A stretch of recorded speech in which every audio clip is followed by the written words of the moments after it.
Halo Sobat Karya Muni Publisher, salam literasi. Selamat datang di YouTube channel KMP. Di channel ini, kalian akan menemukan informasi menarik dan menginspirasi dari para pakar. Jika kamu suka dengan video kami, jangan lupa klik tombol subscribe, like, dan komen supaya kami terus semangat untuk membuat video menarik lainnya. Selamat menyaksikan!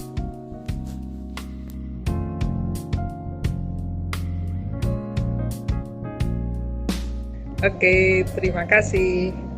Assalamualaikum warahmatullahi wabarakatuh. Saya Elvi Sufrida, guru SMP Negeri 1 Kedewan Bojonegoro. Saya guru IPS. Kebetulan suka menulis dan sudah menghasilkan beberapa buku. Dan dari buku itu kemudian saya sering diundang sebagai narasumber di berbagai kota di Pulau Jawa. Kebetulan juga saya lebih suka mengembangkan tentang metode pembelajaran joyful learning. Saya sudah berkeluarga, tapi baru ditinggal suami 7 bulan yang lalu. Saya punya 3 anak yang baru masuk perguruan tinggi dan yang terkecil baru masuk SMP. Saya sudah menjadi guru selama 26 tahun. Kebetulan menjadi guru desa di atas gunung di dalam hutan. Jaraknya dari kotanya itu, dari kota Bojonegoro itu jaraknya kurang lebih 60 km. Kebetulan saya tinggal di Cepu, lebih dekat, kira-kira sekitar 21 km. Ya, saya tidak perlu untuk menginap meskipun jalannya itu bukan jalan yang bagus, naik turun, belok-belok, atau disebut dengan jeblongan sewu. Saking banyaknya. Dan pengalaman ditabrak kerbau, sapi, anjing, terenggiling itu sudah bolak-balik saya alami. Belumlah di dalam hutan. Saya kira itu dulu perkenalan saya. Sekali lagi, saya Elvi Sufrida, biasanya lebih dikenal dengan Cikgu Tralala. Terima kasih. Siap. Pengalaman yang luar biasa sekali, Bu. Untuk saat ini, untuk pembelajaran di SMP ke Dewan ya, di Bojonegoro itu apakah masih daring, Bu ya, atau offline gitu? Ya, betul, masih daring. Sudah 2 tahun ini daring. Oke, berarti masih bisa dijangkau internet seperti itu ya, Bu ya, di Bojonegoro itu, di Kedewan. Masih bisa. Ini memang kadang ada beberapa siswa saya yang tidak punya HP. Mereka yang tidak punya fasilitas HP atau tidak bisa nyambung internetnya di sana, maka mereka ke sekolah untuk mengambil tugas-tugas atau mendapatkan pelajaran tatap muka secukupnya, sambil dikerjakan di sekolah atau kembali ke rumah. Oke, kondisional berarti. Dan kita yang suatu desa yang memang di situ ada beberapa tempat yang tidak bisa dijangkau, jadi kita mengumpulkan anak-anak di balai desa setempat atau di tempat mana gitu, beberapa anak yang sangat jauh gitu yang tidak bisa ditempuh. Nah, kita yang datang ke sana untuk memberi pelajaran. Guru keliling. Baik.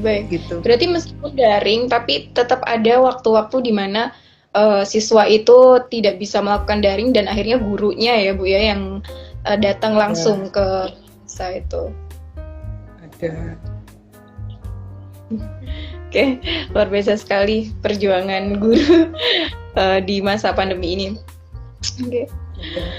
Sepertinya banyak sekali, Bu, fansnya Bu Cikgu Tralala nih. Karena dari tadi banyak yang mengucapkan salam. Terus, halo Cikgu, terima kasih teman-teman sudah bergabung di live IG hari ini. Semangat Bu Elvi. Sudah cukup terkenal ya ini Cikgu Tralala, Bu Elvi ini. Oke, baik Bu. Tadi Bu Elvi mengatakan bahwa Bu Elvi juga sudah banyak menulis dan kebanyakan yang ditulisannya itu adalah terkait dengan metode pembelajaran atau joyful learning. Nah, apakah ada alasan tersendiri Bu dan kenapa sih Ibu memilih untuk menulis dengan pendekatan joyful learning itu tentang joyful learning? Oke, karena saya kebetulan diangkat sebagai PNS itu di desa terpencil, katakanlah SMP-nya itu dulu kategorinya terpencil, dan ketika saya mengajar biasa seperti ketika saya mengajar di desa di kota besar, mengajar di kota besar dengan murid-murid yang sudah inputnya bagus, ternyata saya menemukan perbedaan yang sangat dalam, yang sangat luas. Kaget. Kenapa? Ternyata aku tidak bisa untuk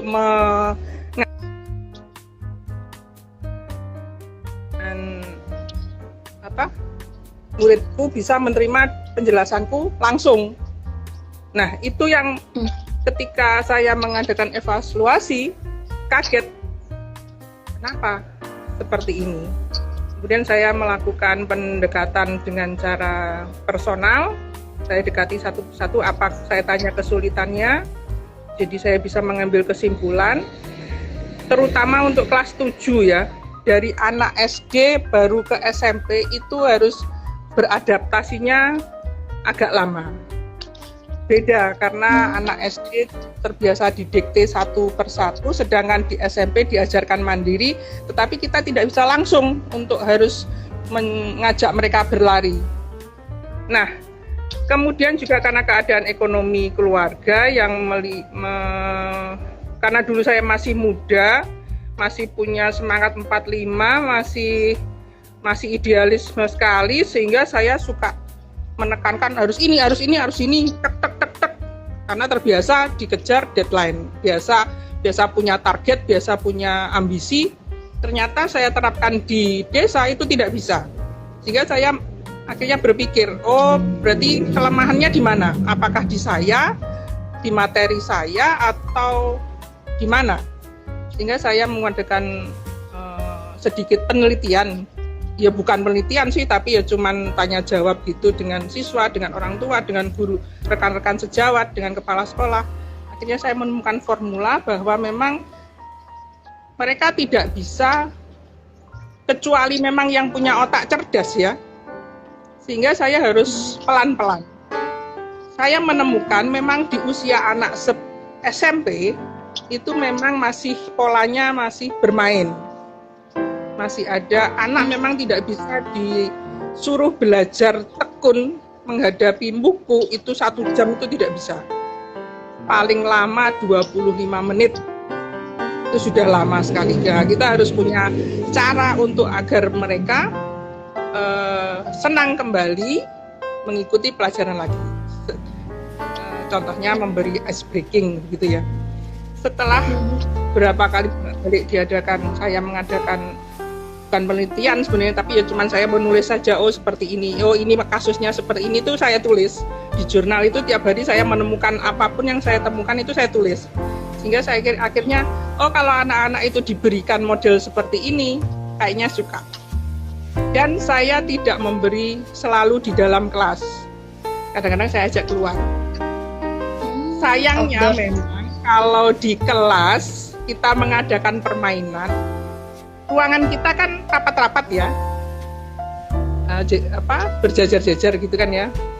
Kalau saya di kelas A, sebelah saya kan kelas B, kelas C, kelas D, gitu kan. Nah kalau saya ngajar di kelas C, yang notabene itu ada kelas A, B, mengapit, kemudian kelas D, E, kelas saya rame, gurunya yang ngajar di sebelah protes. Terus anak-anak keluar melihat ke kelas saya, kok enak, kok rame, kok boleh gitu. Wah ini repot, akhirnya saya ajak keluar. Cari tempat yang agak jauh, misalnya saya ajak ke musola atau ajak ke pendopo di depan supaya tidak mengganggu, atau ke lapangan basket gitu supaya tidak mengganggu kelas yang lain. Dan masalahnya juga yang lain itu, kalau saya mengajar misalnya di kelas 2 ada 10 kelas, saya kan paling cuma kebagian 5 kelas. Nah, kelas yang lain itu mesti iri. Di kelas kita kok nggak seperti itu. Wah, ini ya juga masalah ini. Aduh, repot saya ini. Ya, nanti saya ngajar, nanti saya ajarkan lagi nanti di kelasmu kelas 3 nanti saya bilang.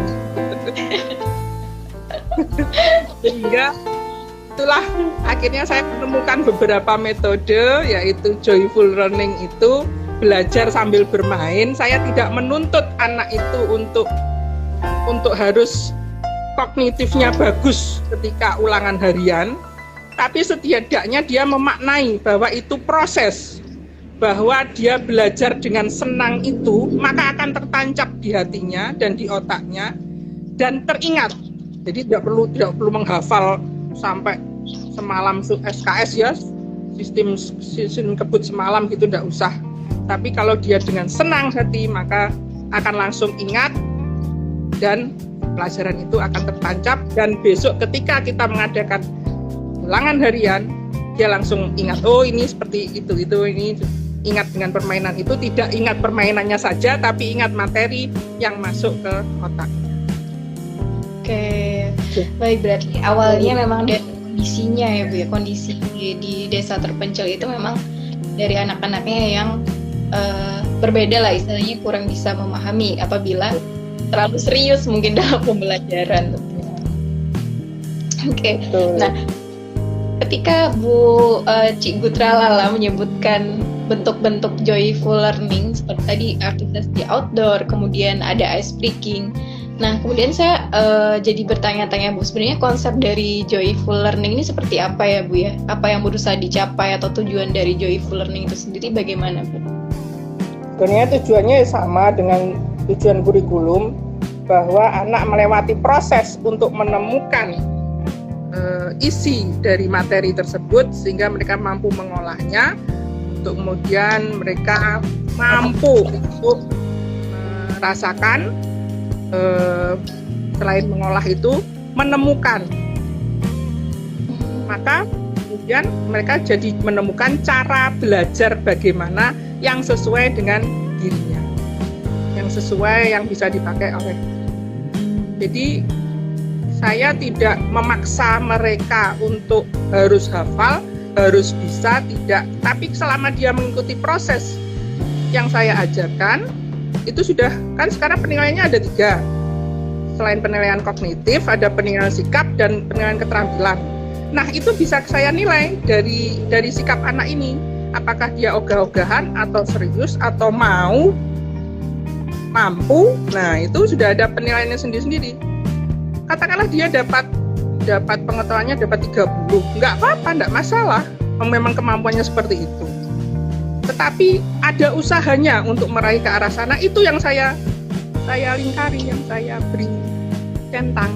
Nah, kemudian keterampilannya tidak di pengetahuan bagaimana cara Pangeran Diponegoro meninggal, kan tidak begitu.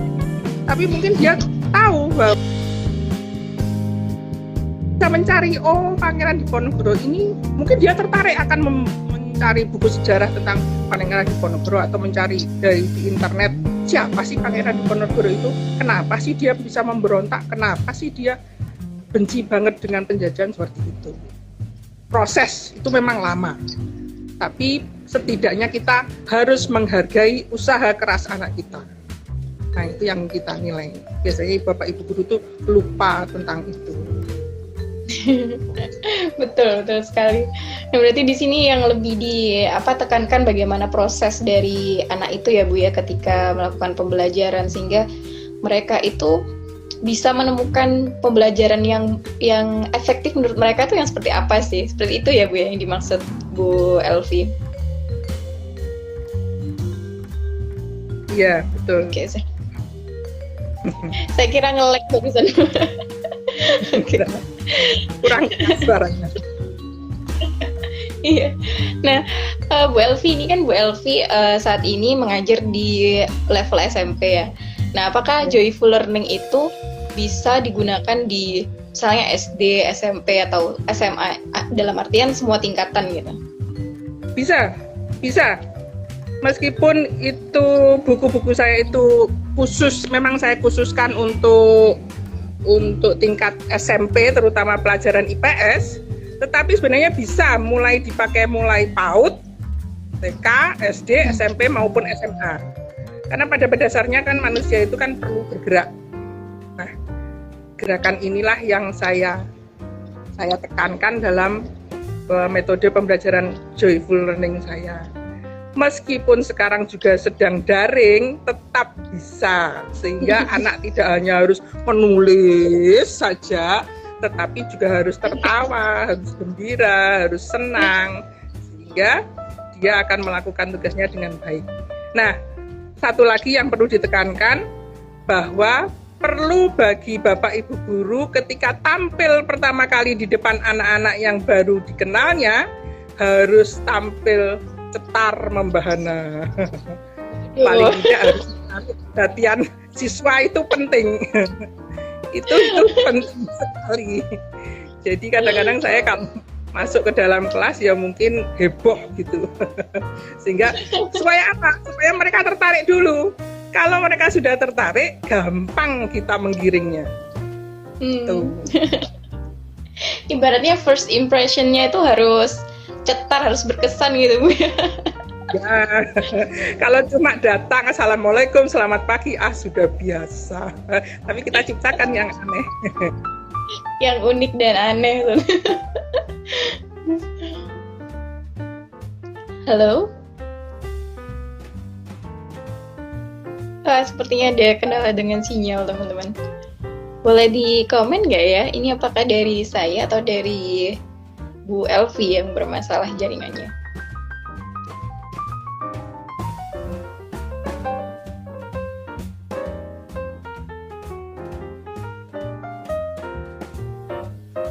Wah, sepertinya Bu Elvi ya. Oke, akan saya coba undang kembali.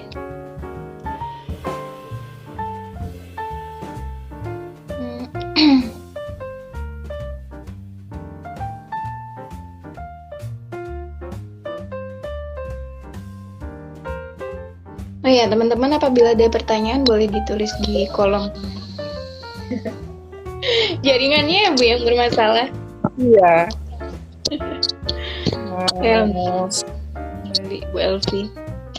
Oke, jadi kalau saya masuk kelas itu, saya ulangi ya, saya pasti bilang Assalamualaikum warahmatullahi wabarakatuh. Good pagi, selamat morning guys. Nah, seperti itu mungkin mereka kan jadi aneh gitu. Ini guru apa artis? Ya, Bunda kan artis papan tulis, bukan artis papan atas.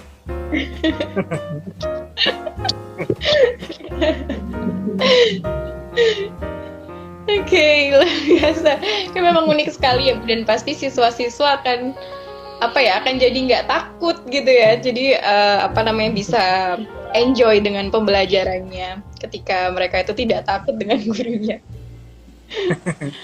Iya, harusnya begitu. Oke, itu salah satu contohnya ya Bapak Ibu guru di sini. Mungkin Bapak Ibu guru nanti bisa membuat sesuatu yang baru lagi ya untuk sebagai pembuka gitu ketika membuka kelas di sekolah seperti itu. Nah, Bu, tadi Bu Elvi sudah menyebut berbicara tentang buku-bukunya. Yang buku-bukunya itu banyak sekali ya yang membahas tentang metode pembelajaran joyful learning. Nah, boleh nggak sih Bu diceritakan mungkin salah satu buku, satu judul, dan bagaimana sih isinya secara ringkas seperti itu? Cara ringkas ya berisi tentang cara-cara, contohnya ini ya.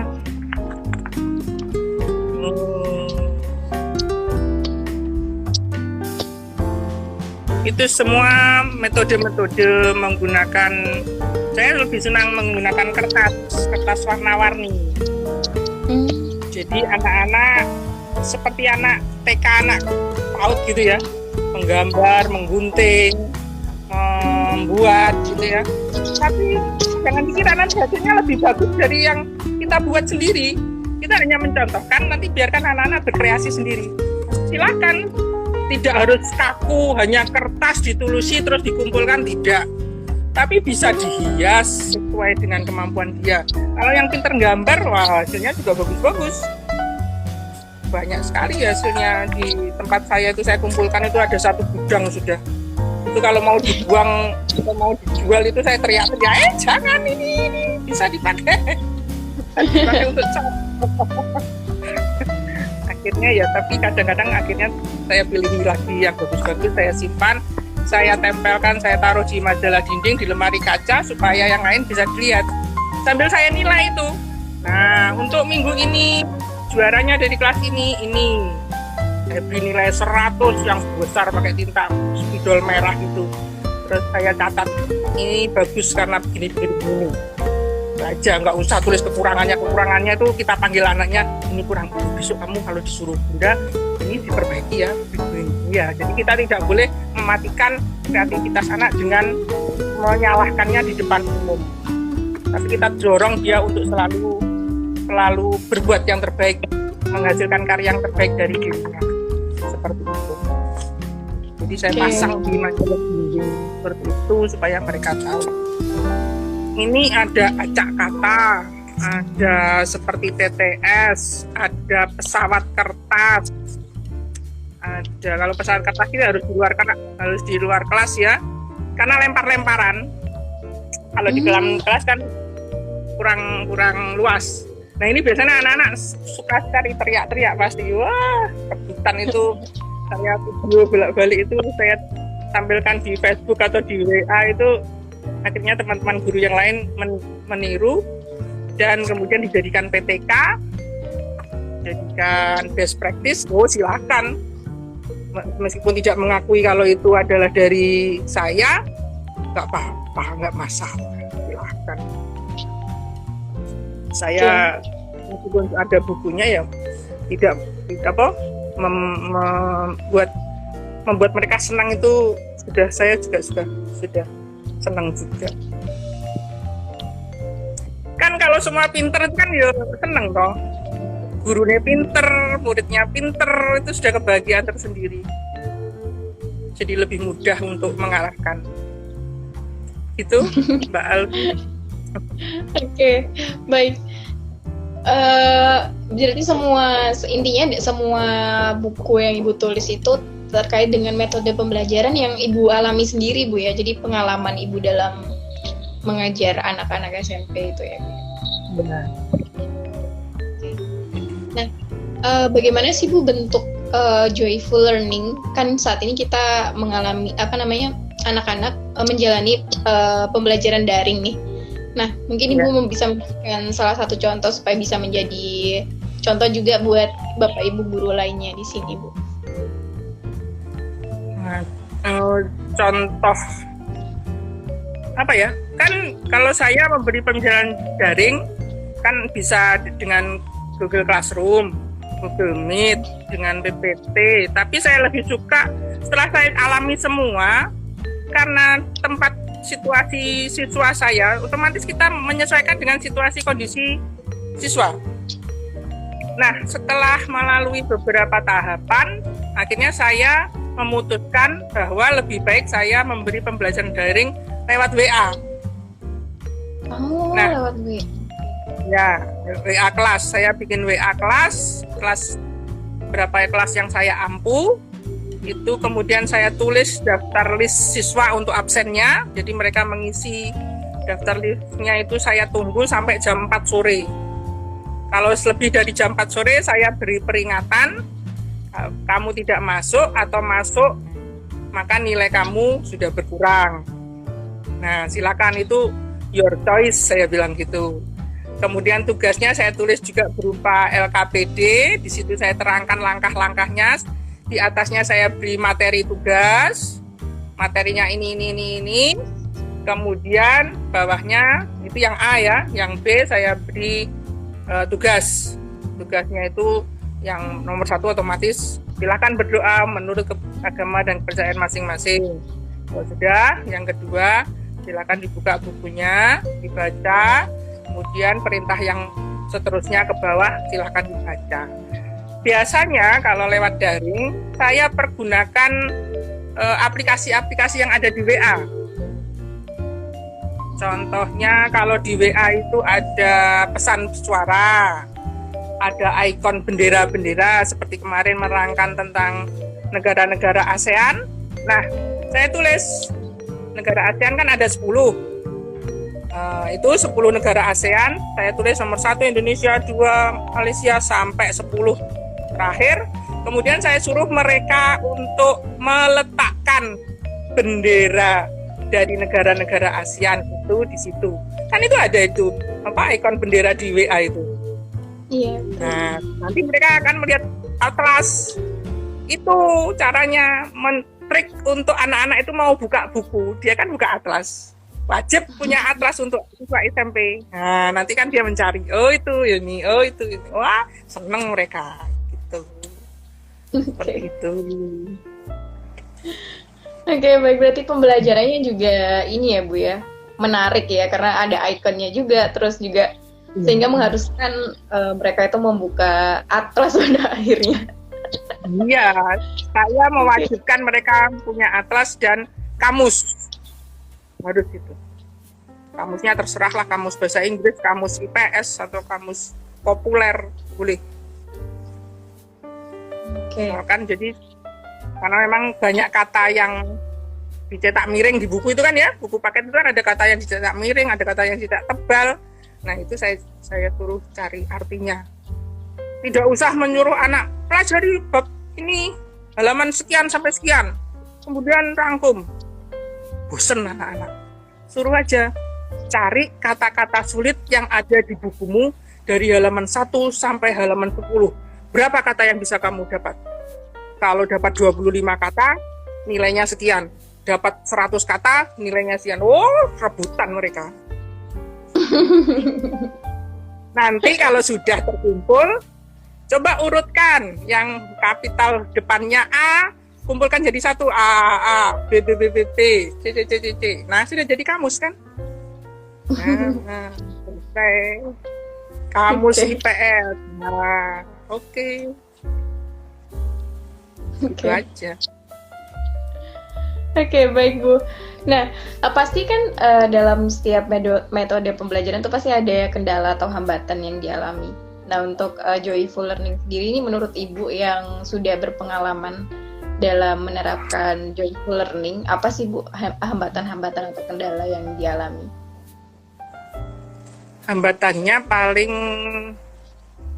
sarpras ya. Sarpras itu ya misalnya anak-anak kekurangan buku bacaan.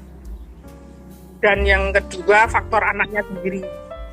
Tidak mau membaca, maunya tanya tok. Bu ini bagaimana? Bu ini gimana? Bu di mana ada? Bu di mana lo? Kok njaluk dikei? Apa? Kita kan mekaniknya kan kail, nggak bisa dikasih pancing. Sampai didulang no itu loh kak, yuk kebangetan. Ya tapi ya dituruti aja.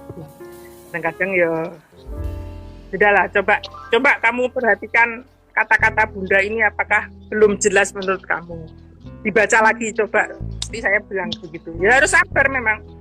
Kalau nggak sabar nggak usah jadi guru lah. Oke.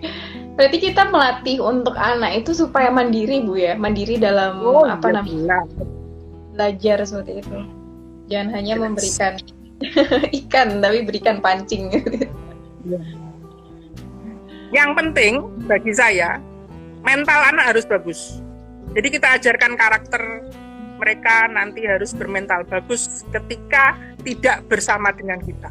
Jadi mereka tidak boleh membedakan, oh dengan Bunda lebih enak, dengan guru itu tidak enak. Kita dengarkan saja, tapi kita tidak boleh bilang iya, tapi kita nasihati. Semua guru itu baik, semua guru itu pintar. Tinggal pendekatan kamu bagaimana. Kamu harus bisa begini, karena karakter Bunda begini, kamu menghadapinya begini. Karakter ibu itu begini, kamu harus menghadapinya begitu. Karakter bapak itu begitu, kamu harus begitu. Jadi kamu harus melatih mental kamu. Kadang-kadang kalau perlu aku contohkan, karena anak itu tidak bisa hanya dibilangi saja. Kalau tiap hari kita nasihati anak, kalau bisa tiap hari, setiap saat. kadang-kadang kita kan juga perlu istirahat, perlu kadang-kadang lupa, kadang-kadang punya kesibukan lain. Maka kita harus langsung memberi contoh secara langsung di tempat itu, on the spot. Coba begini, misalkan cara mengetuk pintu izin untuk masuk ke ruang kepala sekolah, misalkan begitu. Langsung saya praktekkan. Coba kamu berdiri di luar. Bagaimana caramu untuk masuk? Nah, nanti di situ semua temannya kan melihat. Nah, itu saya jelaskan. Nah, ini caranya begini. Ini tadi cara yang kurang benar. Jangan bilang salah, tapi kurang tepat, belum tepat. Jangan bilang, oh kamu salah. Oh, jangan menjatuhkan mental anak. Kita bilang aja, oh sudah bagus, tapi akan lebih baik kalau begini. Ada yang bisa memberi contoh? Silahkan. Jangan kita yang memberi contoh anak-anak aja. Kalau begini gimana Bunda? Oh oke, silakan, bagus gitu. Nah, mereka akan berdiskusi sendiri, akan menemukan sendiri. Seperti itu. Kok ideal ya? Oke. Nah, ini sudah banyak komentar dari teman-teman, Bu. Coba saya bacakan dulu ya, Bu ya. Dari Bu Sri. Sangat kreatif. Sangat kreatif dan inovatif ya tentunya yang harus dilakukan guru agar pembelajaran inovatif ini bisa diimplementasikan seperti yang dilakukan Bu Elvi. Belajar menyenangkan, bergembira, berbahagia dengan hati yang damai akan menghasilkan ilmu pengalaman yang demikian juga ya Bu. Bagus, semoga menjadi inspirasi seluruh guru Indonesia. Amin. Itu harapannya. Pak Arief Budiono, bagus, luar biasa. Bu Marlita Mardiningsih, Marlita MSN. Siapa ini? Itu yang hobi ngirim aku duder cokro. Terima kasih Bu Marlita. Enggak apa-apa. Oh, dari M. Ainur Rofiq. Enggak apa-apa, sinyal pinggir alas sama dengan di tempat saya pinggir hutan.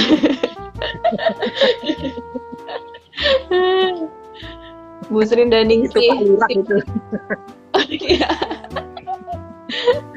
Lurah Mojokerto.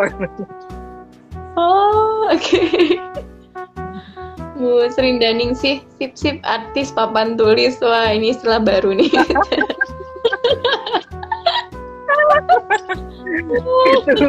itu temen juga itu. Itu yang mencemplungkan saya ke sini. Saya sudah nolak jadi cemplung noai. Oke, dari Kifli SMPN 2 Pakuniran. Kulaan Halo, Pak sinyal. Oke. Oh, ada lagi dari Bu Sri Daningsih, berarti belajar atau joyful learning itu adalah belajar ODL atau outdoor learning ya, mungkin maksud Bu Sri. ODL apa itu? Mungkin maksudnya outdoor learning ya Bu Sri ya. Mungkin bisa dikonfirmasi. Tidak harus selalu di luar kelas dan tidak harus juga selalu di dalam kelas. Oke, bisa dimanapun ya Bu, baik itu indoor ataupun outdoor, bisa menerapkan joyful learning. Iya, tinggal kita pilih kalau misalnya 1 bulan itu ada 4 minggu kita masuk kelas itu berarti kan 4 kali masuk kelas tersebut. Nah, kita bisa pilih-pilih mau di ordernya 1 kali dalam 4 kali itu.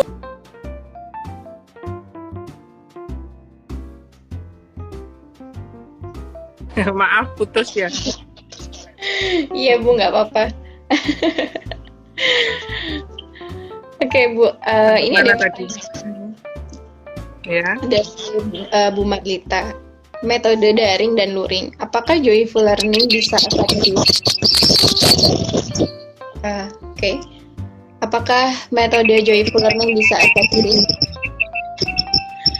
Suaranya feedback ya. Suara saya jelas kah Bu dari sana? Jelas. Apakah joyful learning bisa efektif mengingat kita terbatas waktu hanya 30 menit? Bisa. Kita berikan inti-intinya agar anak mengerjakan, tapi kita beri waktu. Pengumpulannya bisa nanti sore. Kalau saya sore, kita batasi waktu. Atau besok pagi kalau memang kerjaan itu tidak penting. Yang penting kita memberikan pelajaran, anak-anak itu mengerti. Poinnya begini, caranya begini, mereka sudah mengerti selama 30 menit itu selesai. Nanti akan kita beri waktu, misalkan kalau pelajarannya jam 7 sampai setengah 9, kalau di tempat saya ya, jam 7 sampai setengah 9. Selesai, nanti saya beri waktu, mereka untuk bertanya jam 11 sampai jam 12. Nah, untuk pengumpulan tugasnya saya tunggu sampai jam 1. Bisa, tinggal tergantung gurunya. Kalau gurunya bisa memenuhi waktu, maka anak-anak akan mengerti. Tentu saja kita tidak bisa memberi gelontoran ilmu itu seperti air bah gitu ya. Yang penting anak-anak itu mengerti. Kalau pertama sudah mengerti, nanti selanjutnya mereka mengerjakan sendiri tidak apa-apa. Tidak usah kita kembali lagi. Kita sudah beralih ke metode lainnya, materi yang lainnya. Nanti itu bisa diulang ketika ada catatan itu di akhir bulan untuk merefresh itu. Jadi penting ya untuk memanage waktunya apabila sedikit ya. Dan jangan nggak perlu juga kita memberikan sebanyak materi. Yang penting di awal di waktu yang jangan rangkum materi halaman 1 sampai 50.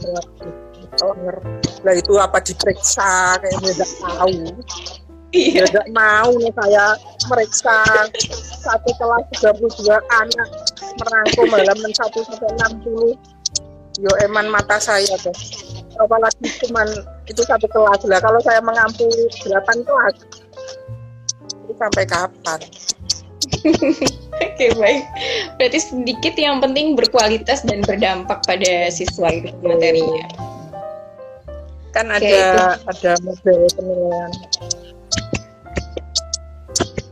Oke, baik. Ya. Ada lagi Bu pertanyaan akan saya bacakan. Apakah ada siswa Bunda Elvi yang malas membaca? Apa saja yang Bunda lakukan untuk mengatasinya? Terima kasih Cikgu. Monggo Bunda. Tentu ada dan tidak 1-2. Bisa 10 lebih. Namanya anak desa, lagi yang nggak punya buku atau nggak punya kuota. Itu biasanya saya datangi rumahnya dan saya tanya kesulitannya di mana. Itu cara yang pertama. Kalau cara yang kedua, sebelum saya datangi biasanya anaknya saya suruh ke sekolah, kemudian saya tanya apa kesulitannya. Jadi seperti saya bikin les privat. Karena dari situ kita tahu tingkat IQ anak itu sampai di mana. Apakah 50, 70, 90 atau di atas 100. Kalau dia benar-benar di bawah standar, di bawah normal, katakanlah di bawah normal itu berarti di bawah 90.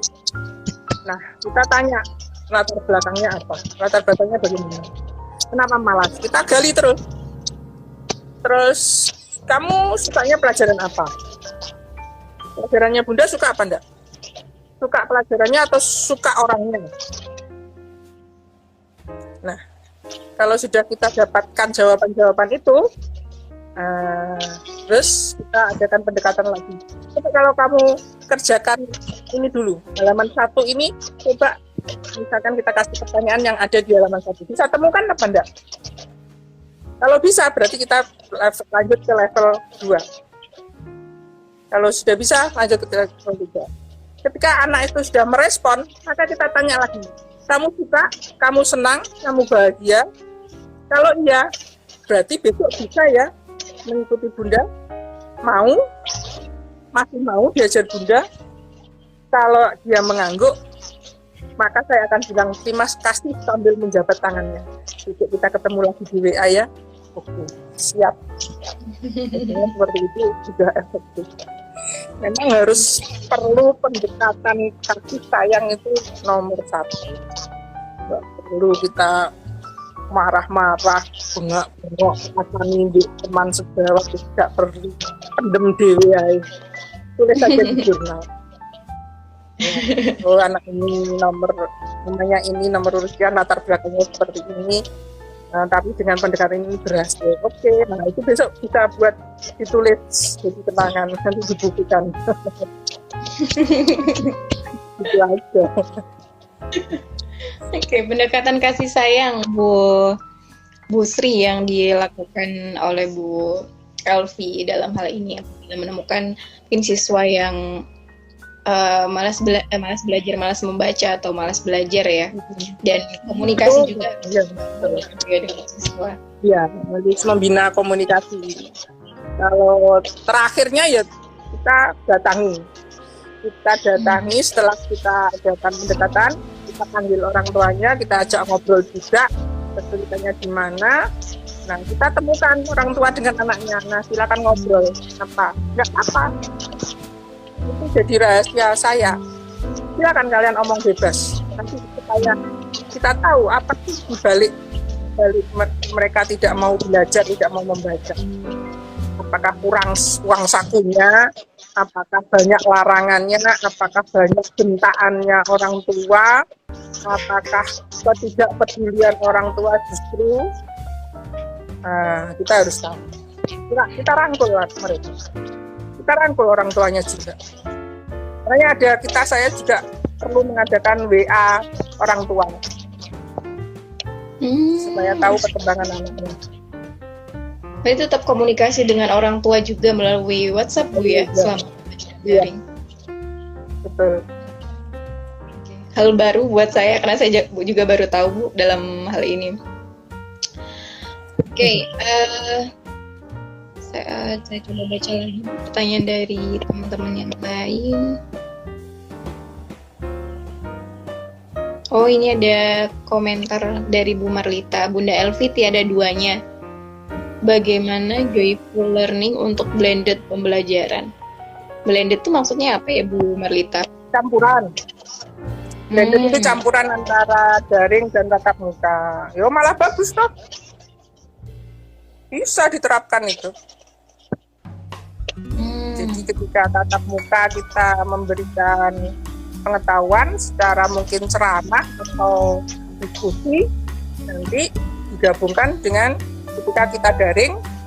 Nah, kita aplikasikan dengan misalnya anak-anak membuat video atau membuat mind map, kemudian mereka menampilkan video mind map-nya. Nah, itu juga sesuatu blended learning juga. Jadi yang lain bisa menonton. Ini loh blended. Ini mind map yang saya buat. Misalnya tentang Indonesia. Tentang Indonesia dari segi penduduknya. Mereka membuat mind mapping. Kemudian bandingkan dengan anak lain yang membuat tentang Malaysia. Mind map-nya apa? Seperti itu. Jadi mereka belajar bersama, saling melihat. Itu bisa kalau Zoom atau kalau video. Oke, ya memang jadi guru harus banyak akalnya. Sama jadi orang tua juga harus banyak akalnya, membujuk anak itu supaya efektif bagaimana. Harus banyak akalnya, kreatif dan inovatif ya Bu ya pastinya. Tapi jangan tanya gimana bisa kreatif dan inovatif. Nah. Biar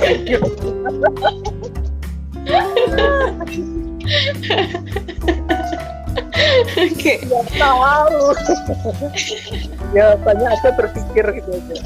Karena saya sekolahnya jauh, jadi di jalan itu bukan ngelamun ya, tapi berpikir ini nanti kalau saya ketemu anak ini nanti saya mau ngomong apa ya. Saya pikir terus. Nanti akhirnya tetap ketemu. Nah, ketika sampai di sekolah ini sudah ada bayangan mau begini. Memang benar manusia hidup itu untuk berpikir, untuk menaklukkan hidupnya. Kalau sudah tidak mau berpikir, silakan jadi tuan tanah, sudah gitu aja. Jadi tuan tanah. Oke, baik Bu. Ini ada pertanyaan lagi Bu. Banyak sekali pertanyaan hari ini. Dari Pak Wow. Mukosim. Bu, Ya.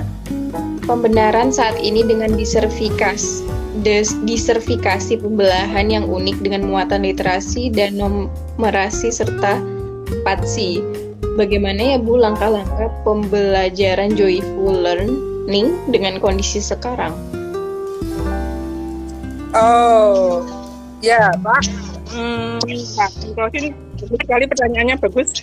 Kemarin saya baru ikut kebetulan pengembangan implementasi kurikulum dari Kemendikbud, Direktorat Jenderal SMP di Surabaya, tentang diversifikasi literasi numerasi itu bisa saja Pak. Misalnya begini, diversifikasi itu kan kita melihat lingkungan yang ada di dekat sekolah kita. Apa yang bisa Bapak eksploitasi dari lingkungan yang ada di sekolah kita? Silakan Bapak menggali apa kelebihan dari yang dekat sekolah. Kalau di dekat sekolah saya itu ada museum geopark minyak, maksud saya museum migas ya, museum geopark migas, ada makam Kalang. Nah, silakan Bapak, kalau misalnya dari bidang IPS itu bisa dieksplor. Saya kemarin seperti itu juga datang ke museum itu, mempelajari keadaan museum, memotretnya, menggali keterangan dari petugasnya dan dari masyarakat sekitar, mencatat beberapa hal penting. Kemudian saya berpikir sehingga terbentuklah apa yang harus saya lakukan dalam memberikan pembelajaran pada anak-anak. Akhirnya ketemu. Silakan kalian berkunjung ke museum, temukan ini. Kemudian apa kesimpulan yang kalian dapatkan setelah mengunjungi museum. Tidak lupa kita memberikan semacam bekal, misalnya harus bawa uang sekitar 5.000 untuk tiket masuk. Itu harus kita perlu beritahukan. Kemudian memakai baju yang rapi, yang sopan. Kalau kita juga harus tahu apakah di museum itu boleh mengenakan masuk dengan sepatu atau harus dilepas, itu kita harus beritahu pada kita. Gitu. Sehingga anak-anak akhirnya dari situ kita bisa membuat RPP-nya, Pak. Jadi RPP-nya itu akan memuat diversifikasi, literasi, dan numerasi. Gitu, Pak. Kira-kira yang bisa saya jawab. Diversifikasinya adalah lingkungan sekitar sekolah apa yang bisa dieksplor untuk masuk ke RPP. Misalnya pasar bisa, puskesmas bisa, polsek bisa, gitu ya. Apakah semua mata pelajaran bisa? Mau matematika, mau seni rupa, mau IT, mau prakarya, mau bahasa Indonesia, semuanya bisa. Bahkan kita join dengan mata pelajaran lain bisa. IPS misalnya tentang ekonomi kreatif. Kita tumbuhkan anak-anak bagaimana tentang ekonomi kreatif. Maka berkolaborasi dengan IPA menyuruh anak-anak membuat tempe atau membuat tape. Nah, itu kolaborasinya. Dengan PKK, hiaslah tempe atau tape ini menjadi sebuah hiasan yang menarik. Bisa. Matematikanya, hitung berapa jumlah tempe untuk menghasilkan sebuah tumpeng tempe. Misalkan begitu bisa. Bahasa Indonesia, karanglah cerita mengenai tempe. Nah, bahasa Inggrisnya, apa bahasa Inggrisnya tempe? Nah, bisa kan? Semua mata pelajaran bisa kita kolaborasikan. Itu sudah literasi. Numerasinya yaitu kita pinjam dari istilah matematika tadi. Berapa? Nah, kita ada kan pelajaran IPS untuk menanyakan dari segi ekonomi atau geografi. Berapa kilometer jarak yang kita tempuh dari sekolah ke museum tersebut atau ke polsek tersebut atau ke puskesmas tersebut. Terus apakah sama dengan cara kita menaiki kendaraan atau tidak? Nah, itu kan sudah numerasi itu, Pak. gitu. Mungkin mudah-mudahan jelas. Oke, luar biasa sekali penjelasannya. Semoga bisa menjawab pertanyaan dari Pak Mukosim ya. 4C tadi ini Bu adalah critical thinking. Terus apa lagi Bu ya? Critical thinking, collaboration, communication, sama apa satunya lupa juga. Bisa itu buat semua. High order thinking. Mohon maaf, apa tadi Bu yang terakhir? High order thinking. Oke, baik. Yang tadi Ibu contohkan itu sudah masuk ke semuanya ya, berarti kalau critical thinking, bagaimana sih cara membuat tempe, mengkomunikasikannya, ya kan? Betul. Tulisan kan bentuk komunikasi juga. Kemudian kolaborasinya bagaimana? Yaitu menanyakannya, kan ada yang berdiskusi, menanyakan, wawancara, ya kan? Terus critical thinking, nah pertanyaan yang diajukannya itu kan sudah memacu pertanyaan berikutnya lagi. Yang satunya apa C-nya lupa saya. Apa ya? Collaboration, critical thinking, communication, apa ya? Ya, mungkin nanti kita bisa temukan ya. Intinya seperti itulah yang dimaksud dengan Bu Elvi. Iya. Oke, baik. Terima kasih Pak Mukosim atas pertanyaannya, sangat bagus sekali. Karena waktu kita terbatas, mungkin di akhir Bu Elvi bisa memberikan closing statement atau saran buat Bapak Ibu guru yang di sini, kemudian sobat-sobat KMP lainnya.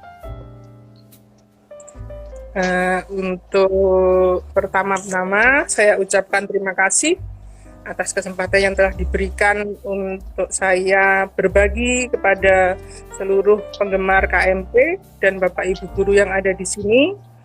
Semoga apa yang sedikit saya sampaikan ini bisa berguna, bermanfaat, dan dapat dilaksanakan di hari-hari yang akan datang.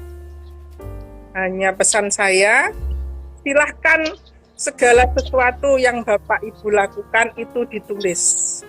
Apa saja yang Bapak Ibu temukan, terutama yang tidak pernah terjadi, itu ditulis. Bapak Ibu harus mempunyai jurnal.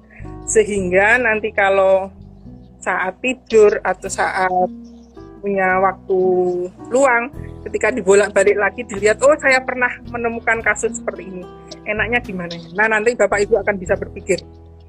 Nah, dari situ mari kita menulis dan jadikan itu buku sebagai karya Bapak Ibu untuk dijadikan pegangan dan dijadikan warisan kepada anak cucu kita.